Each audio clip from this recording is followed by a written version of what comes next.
Hey guys, welcome to the podcast. I have a very special guest. We have Frank M. White, who is historian of black baseball here in the United States. He's going to talk about some stars who played in Minnesota, who also went on to play in the major leagues. And he's going to talk a little bit about the Negro League. He also has a lookout. They played for the love of the game. How are you, Mr. Frank M. White?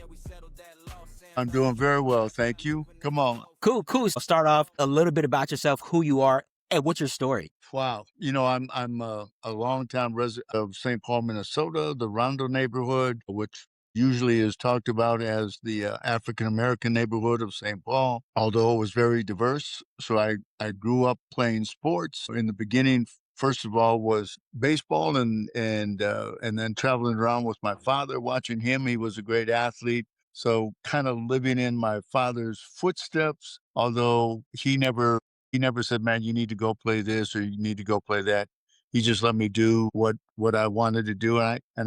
So when I started playing baseball, I just loved the game, and then eventually switched to basketball. Yeah, I love Yeah. it. Yeah, so can you tell me like a little bit about the history and how does the general public what they might be missing about the history of the game? I think if I started backwards, maybe, I think one of the things different today, there's so much coverage on baseball because of the internet and so many reporters all over the country.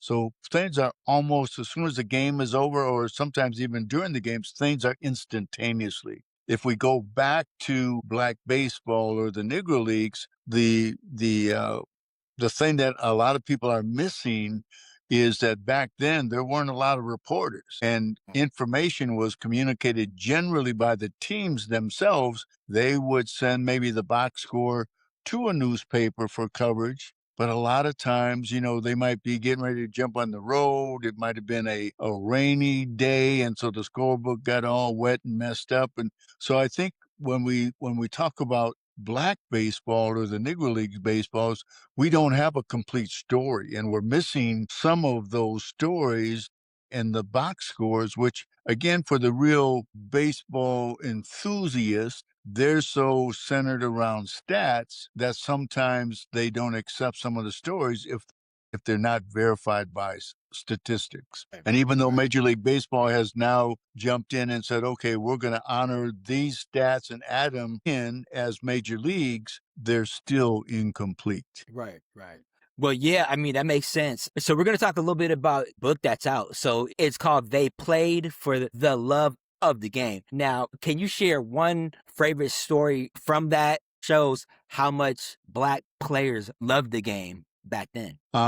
One of the stories is when the book came out, they had me do actually, before the book came out, I did a tour of an exhibit that had the same name. And one of the places that I went to in Minnesota, a gentleman came up to me before I started talking and showed me this scorebook. And in the scorebook, he showed me the name White, and he said, "Is this your father?" And the scorebook, that particular game was from May 29th, 1927, and the team was Uptown Sanitary Shop was playing a team Oxborough, which is from the Bloomington area of Minnesota, which is south of Minneapolis. Well, so I looked at it and I said, well, that can't be my father, because my father was born on February 10th, 1928. So he wasn't even here yet. But what I did discover in the conversation was the guy that he named White was a gentleman named George White, who at the time was a player, but it would eventually become the manager of the team that my father played for, the Twin City Colored Giants. So I knew the name. He wasn't a relative. And after that speaking engagement, I asked that gentleman if I could come and meet with him. And he allowed me to take that scorebook, which was his father's scorebook, and it had 8 games in it where his father's team played against an all-black team, either from St. Paul or Minneapolis. So that discovery, I mean, each of those scorebook pages is by itself. Each game is a piece of history. But what it did for me is the Bloomington area back at this time in the 20s, it was a little bit of travel. So it verified to me again how teams would reach out and go play teams from all white teams from other their areas, and how much those black players enjoyed playing so much that they would travel a short distance or a long distance again just to play the game because they weren't allowed to play in leagues. They were independent teams because they were segregated from playing in any specific league at the time. So I Right. think that's one of the stories in the book that led me to do further research. This gentleman, again, the other piece of that, his father owned all of the land that Metropolitan Stadium was built on in Bloomington, which is a stadium that the Minneapolis Millers moved to. But then when the Minnesota Twins came here in 1961, that was their first home. So again, Wow. it was just one of those coincidental finds, but it was a big piece of history that I continued to research, and this gentleman and I would often have conversations. Wow, man, very cool. You mentioned you found scorebooks and stuff and like other stuff. Now, can you tell us about one item you discovered that made you see Black baseball history in a new way? I mean, it could be a photo because you already talked about the scorebooks. So, like anything else? Yeah, I think one of the box scores that I found was a box score when Toni Stone, who at the time her nickname was Tomboy, she was on the team, the Twin City Colored Giants, again managed by Mhm. George White. This would have been in 37, so it was before my dad's time. She was older than my father, but they had traveled to Wisconsin to play a team from Connorsville, Wisconsin. And I recognized the names on the Twin City Colored Giants team, and Toni Stone at the time was 16. So in the Mm. box score, the article it talked about her going into the game as a 16-year-old, and then there was also another 16-year-old that played in that game.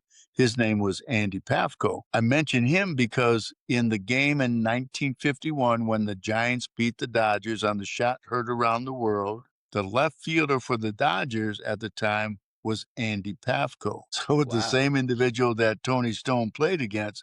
And I mention that because I think a lot of times when people think about these teams when they traveled and played that baseball, maybe the players weren't very good. Well, here's an indication where Toni Stone and others on the black team were good, but then they're playing a team that has Andy Pafko, who ends up being a major leaguer. So I think it's just one of those indications that helped me understand when teams traveled the quality of baseball that they were playing at the time. Right.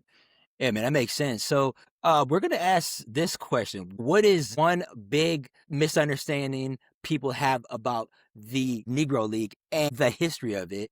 How would you explain the real story to young person today? I think that, first of all, sometimes individuals don't place Negro League Baseball in its rightful place. It was the highest level when it started in the 20s. It was the highest place that a black player could play. So guys wanted to play in the Negro Leagues because they couldn't play in Major League Baseball. So from that Mhm. perspective, it was the highest level that they could play, but even though they played there, they wanted to play in Major League Baseball. And so the rivalries that they would at times play all-star games, barnstorming and play all-star teams from major leagues would play all-star teams from the Negro Leagues. And eventually the commissioner of baseball stopped that because the Negro League teams were winning. And it was embarrassing then for the major league teams that were being beat by the Negro League teams. I think the other part of this is that we often think about the stars, the stars that played in the Negro League, Satchel Paige, Josh Yeah. Gibson, and Right. all of the Roy Campanella, Larry Doby, on and on. Well, one of the things that I often share with individuals is there are so many potential people that we don't have any idea of how good they could have been because they never got an opportunity to try out even. Because when major league Yeah. teams used to come through cities, they would have tryouts, but people couldn't even go try out for the teams. Right. How many people have we maybe missed that could have been very good baseball players simply because they never got to try out? And I think that's a part of the history that, I mean, we can speculate, we could guess, we'll never know, but that's the other downside to segregated baseball, there are potentially a lot of individuals, depending upon where they lived, depending upon who was having tryouts, that guys just never got a chance to even try out and fail.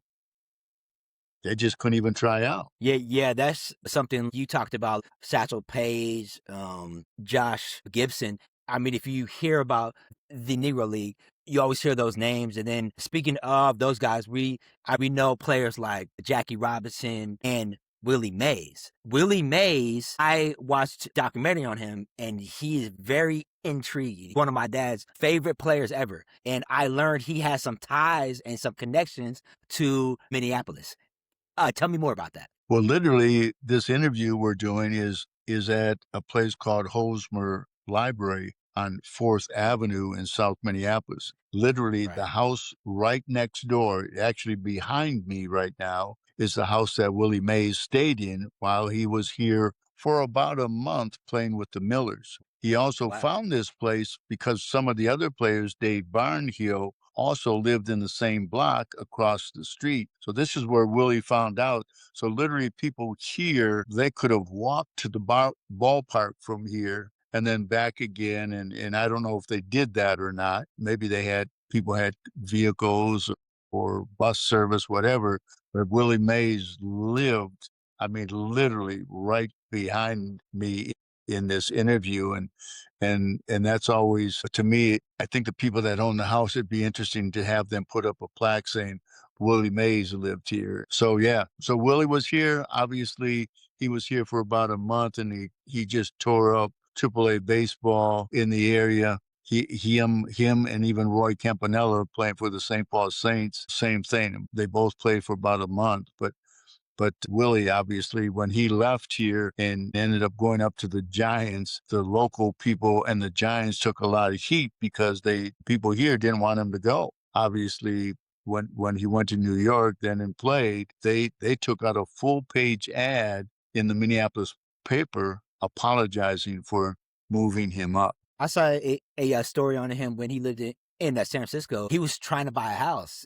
They wouldn't sell him the house because obviously he was black, and he had to have somebody else go look at the houses in a nice neighborhood where he wanted to live, and they had to buy the house for him. Somebody else. I saw that story. That was crazy to me. And here in Minneapolis, I mean, even the house that he stayed at, Mhm. white people owned the house. He was just boarding there. So he didn't own the house. He was like a boarder. Same with the other black players that lived across the street. They were just renting a room. Those houses were owned by white people.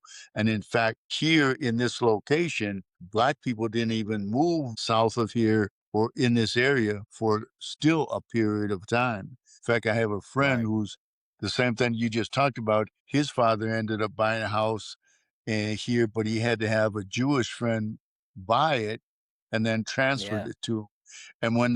And when people found out that he bought it, there was white flight from that block. People started leaving because they didn't want to live Mhm. on the same block with, and you know the term, but Yeah. we don't Of need to course. use that, but with black people. So they left and started selling home, and then more black people moved in. Yeah, I've heard a lot of stories from my dad. He grew up in the South Side of Chicago, so he tells me a lot of stories, and I learned a lot from him. Now we're going to talk about 10 to 12 players that we want to talk about. I'm going to say the name, and you can tell me just a little bit about them. To start off with the name Billy Williams. So Billy Williams was probably in his time, which was right at the turn of the 20th century, might have been the best player in Minnesota, always being Wow. recruited. I think he was recruited and played for about 30 different teams. These teams were all white teams, but he would play and be paid for playing for them. And so he was a great athlete, but he was really a great baseball player, wanted to play in the major leagues like still most people did. The Baltimore Orioles offered him a contract. Now, the Orioles at the time were a minor league team. It wasn't the major league team. And they said to his contract was, we want you to play, but if you come and play, you're going to have to say you're an Indian. If you saw a picture of him, he potentially looks like he could be native. Well, Billy said, no, I'm proud of who I am, so I'm not going to do that. And he didn't. And then I think the other aspect of positive thing about Billy is in 1905, he goes on to work for Governor Johnson when the state capitol here opened up, the current Capitol building. And so Billy would go on to work for 14 consecutive governors as the assistant. So in history, he is the longest full service employee in state capitol history. So that's another part of him in a place where he had very positive influence throughout Minnesota. Wow. Okay, so now we're going to talk about Toni Stone. I know you already talked about her, but you could say a little bit something more about her that we haven't learned yet. So Toni again played here, had a passion for playing. Her parents didn't want her to play. One of the priests at St. Peter Claver Catholic Church, Father O'Keefe, encouraged her to play, talked to her parents. She continued to play, but it was always on all boys teams. And eventually she, as I said, when she was 16, she was playing with the men. And so she could play. There were comments that are made where different players said Toni could play, she could throw like a man, and was very good. However, throughout her career, it was difficult for her because guys were trying to get dates, or they would say, like, man, you should be at home making biscuits for your husband and that kind of stuff. But she again continued to want to play. She left St. Paul in about 1943, went to San Francisco, ended up putting her age back about 10 years so she could play Legion baseball, and then caught on with the San Francisco Sea Lions. Then eventually the Creoles, that from down south. And then after that, she ended up being signed in 1953 by the Indianapolis Clowns. And some people, Hank Aaron had been signed the year before, so they make a story like, oh, she replaced Hank Aaron. Well, she didn't replace Hank Aaron. But she got signed the following season. But she is the first woman to play in the Negro Leagues. So That is amazing. so That's amazing. that's a bit about her. Yeah.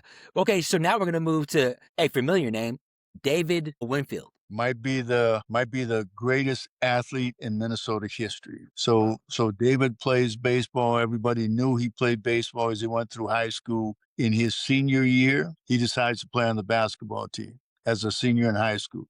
The next year, he's recruited by the Gophers at the University of Minnesota to play baseball, but he also plays on their freshman basketball team as a starter, and they're the second best team in the Big Ten, second only to Indiana, which had at the time Joby Wright, George McGinnis, etc.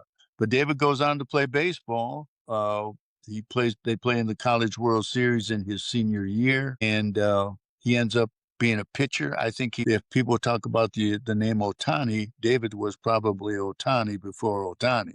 So David could pitch. And so in the College World Series, he's pitching. They're beating Southern Cal, who at the time had about 4 major leaguers. He shuts them down. They put him in left field. They catch up. They get behind. They want him to go back and pitch. And he says, no, I'm done. And they lose. The Gophers lose. But David, if people look at this, David was named the most valuable player of the College World Series when they lose. So after that, he goes, plays with the Padres. But he was drafted by 4 professional teams: the Utah Stars, the Atlanta Hawks, so an ABA and NBA team, the Minnesota Vikings draft him, and then San Diego.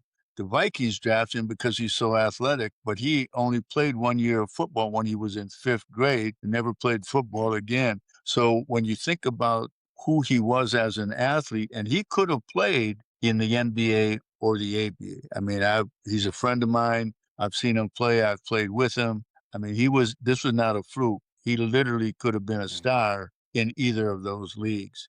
I don't know about football, but so David, in my book, is probably the greatest athlete in Minnesota history. Wow, that's a great story. So now we're going to talk about Lewis Pud White. My dad. What I can tell you about my father is, as I got to travel and watch him play, I think at the time, honestly, I didn't really know how good he was. I knew he was good, but I didn't really know all of the stories about my dad. When he was a senior in high school, he won the batting title in the St. Paul City Conference. His batting average was 600 for the season. After that, the Kansas City Monarchs tried to recruit him to play, but he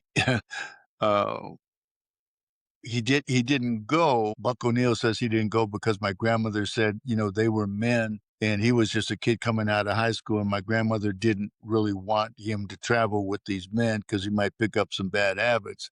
Well, the other part of that was I was born in 45, which was the year of, I was a year old when my father graduated. So my grandmother might not have let him go, but I'm sure my mom wouldn't have wanted him to go traveling around the country playing baseball either with his son being at home. But my dad was a great athlete. He was all conference in three sports in high school. Um, and then continued to play baseball and was paid a little bit on a traveling team called the Twin City Colored Giants. And then eventually switched over to fast pitch softball. He's in softball Hall of Fames and he was a great hitter. That's all I could. He was a great hitter. Even in softball, he won like about in their classic league, which was the top league. He won like 3 batting titles and he was MVP one year. So he was a great athlete. I love my dad. Sometimes I'd be compared to my dad, but I was never my dad. So I have so much respect for my father as an athlete, but he's one of those people that I didn't realize how good he was until a friend told me, he said, when those Negro League teams used to barnstorm through Minneapolis and St. Paul, they used to come and get your dad to play because they wouldn't always travel with a full team. So, and I told my dad that, and he is like, oh man, that stuff's not important. I said, man, Dad, I wish you would have told me because that would have, again, just told me how good he was. Right. Very cool. Very cool. So now we're going to talk about the Colored Gophers. The St. Paul Colored Gophers started by a tavern owner, Phil E. Reed, who wanted to have the best black baseball team in the Northwest.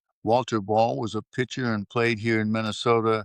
He sent Walter Ball to Chicago to recruit the fastest players he could find, fastest meaning the best. So the original team of the St. Paul Colored Gophers in 1907, the whole team was from Chicago. But they came here to play, and their winning percentage that first year, 1907, was 838. So they were beating everybody, and they were a draw. So people ended up, after that first year, everybody wanted to play them throughout Minnesota, Wisconsin, the Dakotas, and they would go on to play with Phil being the owner, Phil Reed being the owner through 1910. So they were a great team. Mike, for sure, one of the best baseball teams in Minnesota history. 1909, they played the Union Giants out of Chicago, which was considered one of the best black teams in the country. The St. Paul Colored Gophers beat them in a 3 out of 5 series, and they're proclaimed the Black National Champions. So that statement right there ends up being a situation where that's how good they were, even though it may have been an unofficial title, so to speak, because when they were proclaimed that, there were teams all over the country saying, well, they didn't play us. And just they were proclaimed because of all of the teams they beat. And then when they beat the Union Giants, that was the team at the time in the country. Wow, that's very cool. So now we're going to move on to Harold Babe Price. Babe Price.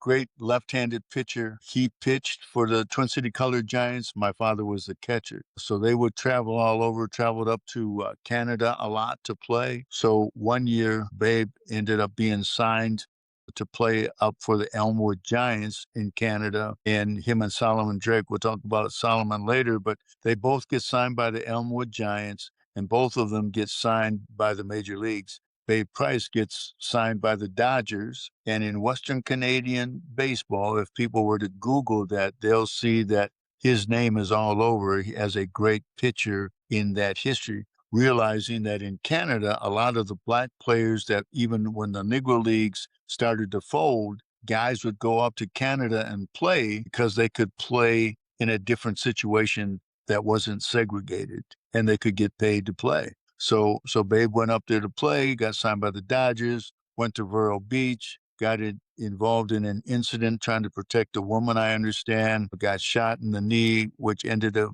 he didn't even really get a chance then to play for the Dodgers, and he would go back up to Canada after he got better and still continued to play in Canada. One of the box scores that I have of him, and I can't remember, I think they played the Wakanda Braves. It was a 10-inning game. So it means there was like 30 outs, right? He had 22 strikeouts in that game. So this guy could pitch. He was really a great pitcher. Unfortunately, he's one of those individuals that got signed, but again, didn't get a chance to really show people that he could even play at the major league level. But the Dodgers thought he could because they signed him. Wow. That's crazy. Oh, well, hey, man, we're going to talk about Solomon Drake next. So Solomon Drake, again, played for the Twin City Colored Giants. George White was the manager. Now, I don't know how George found out about him, but he recruited Solomon Drake right out of high school in Arkansas. And then he came up here to play, and he actually lived in George White's house upstairs, played for him. And again, as they would play all over and then they would go to Canada, Solomon Drake was signed by the Elmwood Giants the same time that Babe got signed. Solomon Drake got signed by the Chicago Cubs a season before Babe Price did. And he went on to play with the Cubs and then eventually got traded to the Dodgers. So he ended up playing in the Dodgers system. Also, him and his brother are one the first brothers to both play in the major leagues. And I apologize right now, I can't remember his brother's name, but they were one of the first brother combinations to play in the major leagues. Bill Solly was a great baseball player, and he would go on to become a Baptist minister. I think he is still alive in the Los Angeles area. He is a good friend of Lacey Curry, who ended up playing with the Saints too, and I know Lacey. But so Solomon was an outstanding player. Again, he played here and not for a long time, and then got signed by the Chicago Cubs, and eventually then played with the Dodgers. Nice. So real quick, we got about 10 more minutes, so I'm gonna name off about 5 more players. Real quick, talk about each one of them. Samuel R. Stevens. Samuel Stevens, again, I found by chance, I found his picture as I was doing some research, and he was playing for a high school in St. Paul in the 20s, Mechanic Arts High School. In fact, the same high school that my father went to and I went to, and he led them to 2 championships. And then I saw another article which said that he was playing for Hamline University. And at the time, I didn't know that was the same individual, and I did some research and then found that Samuel Stevens actually played at Hamline University, which is a Division III school here in Minnesota or in the Twin Cities. But for him to play at Hamline in the 20s made a statement of how good he was. Because again, we still had segregated baseball here, even in high school. When he played for Mechanic Arts High School, for him to play and be successful, he had to be extremely good because high school baseball was segregated. So again, Samuel Stevens is one of those individuals. Eventually, he would graduate from the University of Minnesota. When he pitched at Hamline, he actually beat the Gophers in a game when Hamline played the Gophers. And so he was also a very good pitcher. But he's one of those people that, again, really gets missed, even in Minnesota. I would venture to say the vast majority of people would have no idea who he is. And so I'm glad that I got a chance to talk about him in the book. Cool. Well, let's talk about John Cotton. I grew up with John Cotton, calling him Uncle John. He played with my father. He's a little bit older than my father, but he was also a 3-star sport athlete. Went to Marshall Senior High in St. Paul. A great baseball player, very fast, and just a great all-around athlete. When the teams would travel, my mother and John Cotton's wives were good friends. So we always did things together after the games or in between games. There would be picnics and that type of stuff.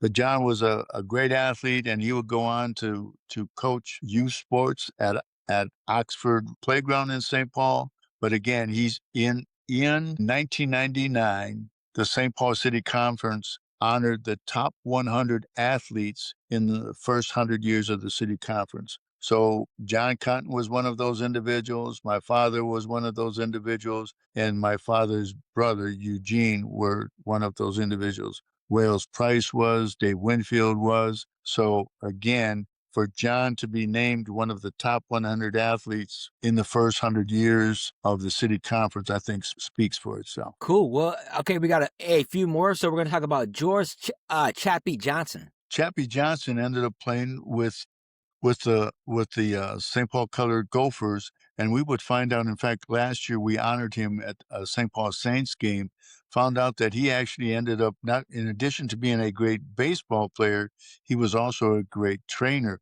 So he actually trained the St. Paul Saints team and I think it was like in the feast, and which again during segregated times here, this professional team is hiring this African American guy to be their trainer, and after he did that with the Saints, he would go on and he did that at a college, and I'm remiss right now in remembering what college. I apologize for that. But so he's a great baseball player, a great trainer. He goes on to be a trainer for a professional baseball team, the St. Paul Saints, and then also goes on to a university, a college, to also be a trainer and a coach. Great player for the St. Paul Colored Gophers. Yeah, so we're going to talk about Jimmy Lee. Jimmy Lee was an outstanding baseball player, an outstanding golfer. He's most noted for he's probably one of the top sports officials in Minnesota. He was the first black umpire to work baseball games in the Big Ten. He was an outstanding basketball official. One of the Hall of Fame coaches at Hamline University, Joe Hutton, in a newspaper article said that Jimmy Lee was probably one of the best basketball officials in the Midwest. So this guy was a great sports official. And he was also a great golfer. In Minnesota, we have a tournament that started in 1939. It was called the Negro Open. It is now called the Bronx Tournament, but Jimmy Lee won that first tournament in 1939. So great individual, very good athlete, probably more noted as a sports official in basketball and baseball and football. So we got one more guy to talk about. We got Raymond Red Presley. He was another three-sport athlete and was really an outstanding baseball player. He played when he was in the service, he would play for base teams. He was a pitcher, but he also played shortstop. When he came out of the service, he would end up playing for the Twin City Colored Giants with my father. He's a little bit younger than my father, but I did get to watch him play. So another outstanding player. He would go on to be a Minneapolis police officer. So, but like many of the guys of that time, he was again a multi-sport athlete. They didn't just play one sport back then, and all of these guys played multiple sports.